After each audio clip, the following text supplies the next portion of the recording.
On a sweltering summer day in 1999, a farmer in rural Missouri made a discovery he would never forget.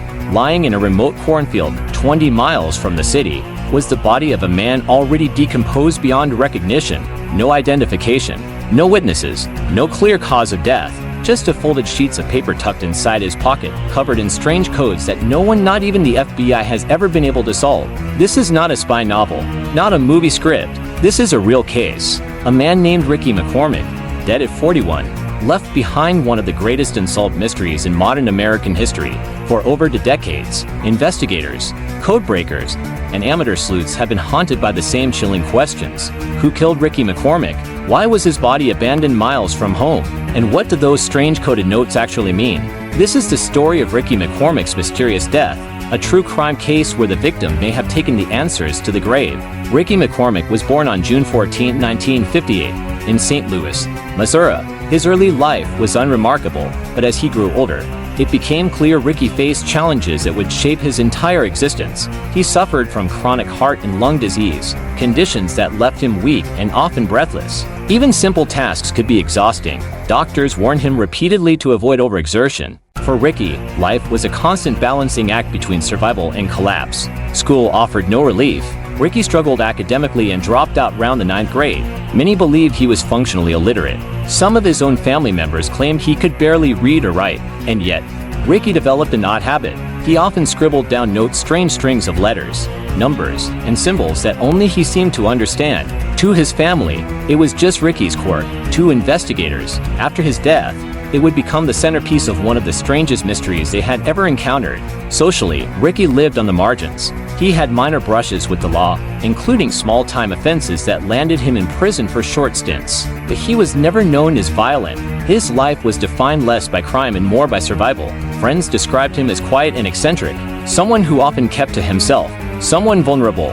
He lived in a low-income part of St. Louis and survived mostly on disability checks. With no car and fragile health, Ricky rarely traveled far. He took buses. He caught rides. He kept close to his neighborhood, which makes his eventual death in a remote field 20 miles away all the more suspicious. At the time of his death, Ricky was in a relationship with a woman whose family had ties to drug-related activities. While there's no direct evidence that Ricky himself was involved in serious crime, investigators could not ignore the connection. Family members described Ricky as a man easily taken advantage of. His poor health, limited education, and reliance on others made him an easy target. So when his body turned up in June of 1999, they weren't just shocked, they were suspicious. But nothing could have prepared them or the FBI for what came next. Those coded notes, tucked neatly into his pockets, notes that would ensure Ricky McCormick's death would never be forgotten. It was June 30th, 1999. The summer heat bore down on West Alton, Missouri, a quiet rural area of fields and farmland, sitting between the Mississippi and Missouri rivers.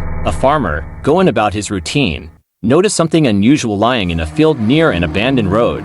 At first, it looked like trash, maybe an animal carcass, but as he got closer, the shape became unmistakable. It was a body, human, already decomposed. The police were called immediately. The condition of the remains made identification difficult, but soon, investigators learned the victim's name, Ricky McCormick, 41 years old, of St. Louis. The discovery raised questions from the very start. Ricky had been reported missing only days before. He was last seen alive on June 25, 1999, just 5 days earlier.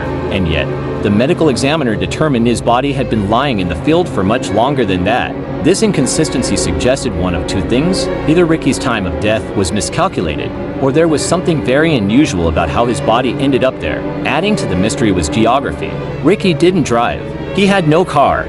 West Alton was a 20-mile trip from his home across highways and rivers, far beyond Ricky's usual range.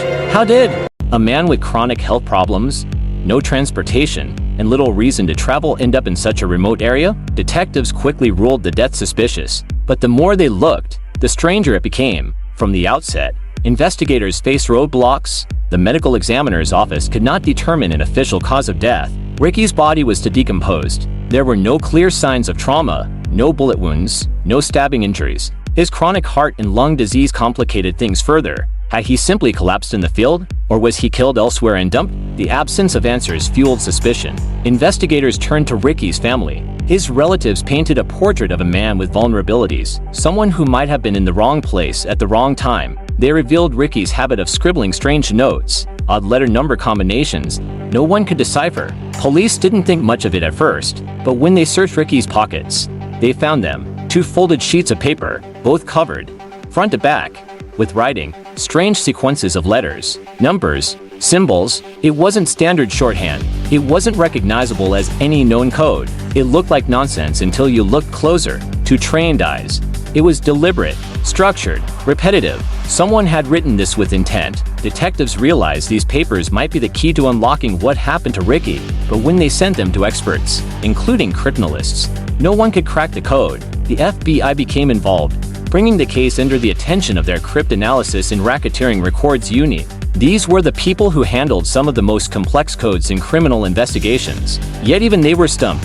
For years, the note sat unsolved. Investigators chased other leads. They looked into Ricky's girlfriend, whose family was tied to drug activity. They asked whether Ricky might have been caught up in something he didn't understand, but no evidence tied her or anyone else to his death. The case grew colder with each passing month.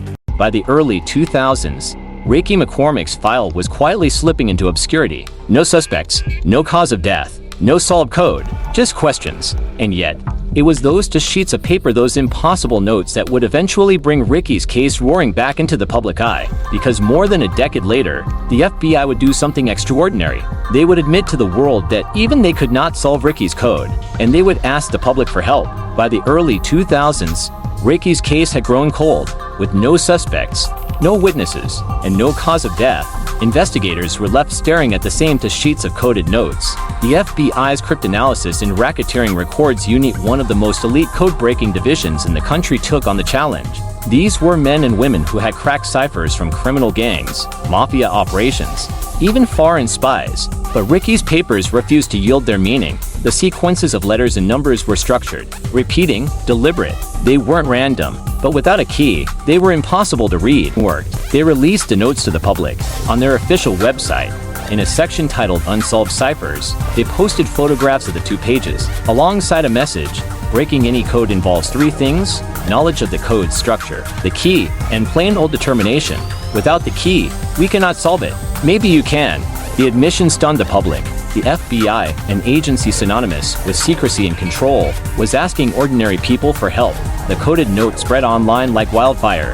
Amateur cryptographers, puzzle enthusiasts, mathematicians, and true crime fans from around the world began working day and night. Internet forums buzzed with theories. Others thought they recognized street names or drug references. A few even speculated the notes contained medical instructions tied to Ricky's heart and lung problems, but no one cracked it. To this day, no proposed solution has ever been verified. The FBI has acknowledged the notes remain one of their top unsolved ciphers, and here lies the cruel paradox of the case. The papers may hold the secret to Ricky's death, or they may be nothing more than the meaningless doodles of a troubled man. Without certainty, the mystery lives on. More than 2 decades later, Ricky McCormick's name endures not for the life he lived, but for the puzzle he left behind. His family has never found peace. To them, Ricky was not a riddle to be solved, but a son and brother taken too soon. His mother once insisted Ricky could barely write. Ricky couldn't spell anything, not even simple words. He would not write a code. If she was right, then who wrote the notes? And how did they end up in his pockets? For the public, Ricky's case has become a haunting obsession. Online forums still debate theories. Podcasts revisit the details. The fascination comes not from violence or spectacle, but from what the case withholds: closure. Ricky's body was found in a cornfield, his cause of death undetermined, his final secrets locked away into cryptic pages. And in the end, perhaps that is why his story endures. It is a reminder that even in an age of technology, science, and surveillance, some mysteries remain unsolvable. On June 30th, 1999, a man was found dead in a field. His body was ordinary. His life was ordinary. But what he carried in his pocket was extraordinary. To pieces of paper that no one has ever been able to read. Were they the final words of a dying man? A map of his last steps? Or nothing at all? We may never know. What we do know is this: Ricky McCormick's death left behind not just a cold case, but a cipher, one that continues to haunt investigators, puzzle experts, and anyone who dares to ask the question: what really happened to Ricky McCormick?